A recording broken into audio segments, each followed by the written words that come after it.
Hi. நேற்று இந்த சிம்பிளான கோலம் தான் நேற்று வாசலில் போட்டிருந்தேன். காலையில் எழுந்திரிச்ச உடனே டக்கு டக்குன்னு வேலை செய்கிறதுக்காக சும்மா சின்ன சின்ன கோலமாகவே போட்டுக்கிறது. மத்தியானம் லஞ்சுக்கு தான் அந்த காய் ரெடி பண்ணிகிட்டு இருந்தேன். காலையில் டிஃபன் கொடுத்து பசங்களை அனுப்பிச்சி விட்டேன். அதுக்கப்புறம் வெண்டைக்காய் புளிக்குழம்பு வச்சுட்டு சீனியை வரக்காய் பொரியல் பண்ணலான்ட்டு நறுக்கிட்டு இருந்தேன்.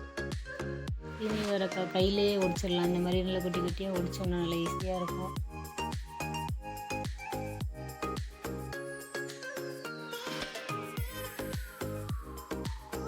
வெங்காயத்தை பொடிசாக கட் பண்ணிவிட்டு பாதி வெண்டைக்காய் புளிக்குழம்புக்கும் பாதி சீனி வரக்காய் பொரியலுக்கும் அறுத்து வச்சுக்கலான்ட்டு ரெடி பண்ணிகிட்டு இருந்தேன்.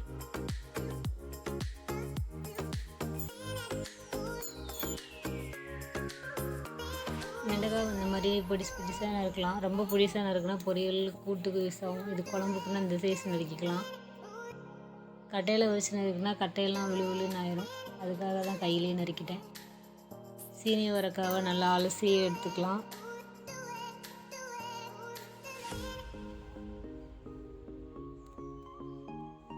தக்காளி 3 தக்காளி எடுத்திருந்தேன். அதை நடுவில் உள்ள காம்பை எடுத்துக்கிட்டு கட் பண்ணி வச்சுக்கணும்.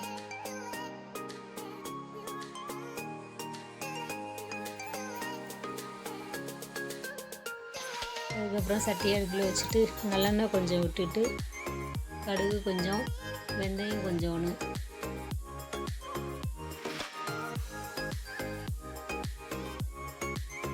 கடுகு பொரிய ஆரம்பித்ததுக்கப்புறம் எப்பயும் போல் தான் வெங்காயம் தக்காளியெல்லாம் நல்லா வதக்கி விட்டுட்டு அடுப்பை சிம்மில் வச்சு நல்லா மூடி போட்டு வதக்கி விட்டோன்னா கொஞ்சம் நல்லா தக்காளி வெந்து வரும். அதுக்காக அந்த மாதிரி மூடி வச்சு நல்லா வேக விடுவேன்.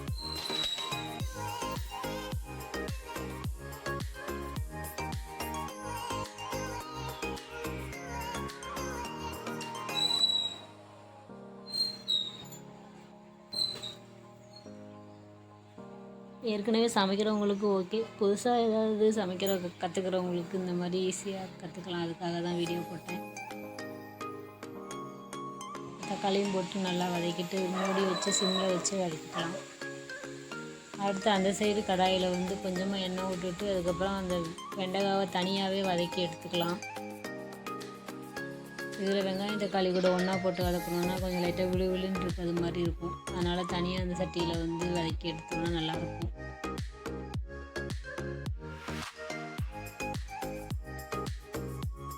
தக்காளி நல்லா மசிஞ்சதுக்கப்புறம் புளி கரைசல் வச்சுருந்தேன், அதை ஊற்றிக்கிட்டேன். அதுக்கப்புறம் உப்பு, மிளகாப்பொடி, வீட்டில் அரைச்ச பொடி தான் அதை போட்டுட்டு காரம் பத்தலைன்னா வேணால் தனி மிளகாத்தூள் போட்டுக்கலாம். நான் போடலை, இதுவே போதும்னு சொல்லிட்டு வச்சு நல்லா குழம்பு கொதி வந்ததுக்கப்புறம் நம்ம வதக்கி வச்சுருக்கிற வெண்டைக்காவை ஒன்றா சேர்த்துக்கலாம். அதுக்கப்புறம் ஒரு 10 நிமிஷம் நல்லா கொதிக்க விட்டோம்னா எண்ணெய் பிரிஞ்சு வரும். நல்லா இதாயிரும், குழம்பு ரெடி ஆயிரும் வெந்து. அப்புறம் அதே கடாயிலேயே எண்ணெய் ஊற்றிட்டு சீனி அவரைக்காய் பொரியல் ரெடி பண்ணலான்ட்டு அடுப்பை மாற்றிக்கிட்டேன். அதை கொஞ்சம் கடுகு போட்டு கடுகு பொரிஞ்ச உடனே வரமிளகாய், கருவேப்பிலை, வெங்காயம் எல்லாம் போட்டு வதக்கிட்டு வெங்காயம் செவந்த உடனே சீனி அவரைக்காயை போட்டுட்டு நல்லா கொஞ்சம் லைட்டாக வதக்கி விட்டுட்டு அதுக்கப்புறம் தண்ணி சேர்த்து வதக்கிக்கணும். ஒரு 1/4 டம்ளர் தண்ணி ஊற்றிட்டு உப்பு போட்டுட்டு மூடி வச்சுக்கணும். சிம்லையே கூட மூடி வச்சு நல்லா வேக விடலாம்.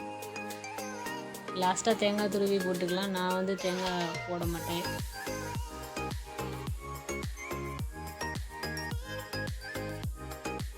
குழம்பு நல்லா கொதிச்சு ரெடி ஆயிடுச்சு. சீனி அவரைக்காய் அப்பப்போ திறந்து கிளறி கிண்டி விட்டுட்டோன்னா நல்லா வெந்து வரும்.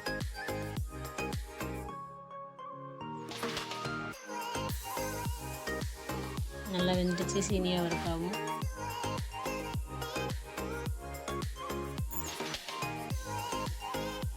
குழம்பு ரெடி. சீனி அவரைக்காவும்